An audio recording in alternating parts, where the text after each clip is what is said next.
SS கிச்சனில் காலையில் breakfast பார்த்துடலாங்களா? சிம்பிளான ஒரு கோதுமை உப்புமாவும் சட்னியும் தாங்க பார்க்க போகிறோம். உப்புமாவுக்கு தேவையான வெங்காயம், பச்சை மிளகா, கருவேப்பிலை, கொஞ்சம் முந்திரி பருப்பு இதெல்லாம் ரெடி பண்ணி வச்சுக்கிட்டேன். சட்னிக்கு தேவையானது ரெடி பண்ணி வச்சுக்கிட்டேன்.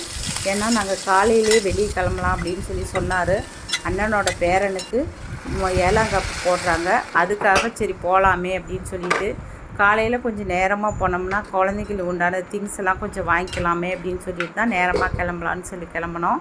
போகிற வழியிலே அண்ணன் பொண்ணு ஒன்று இருக்குது, அவளையும் பார்த்துட்டு அப்படியே போயிடலாமே அப்படின்னு சொல்லிட்டு தான் கிளம்பினோம்.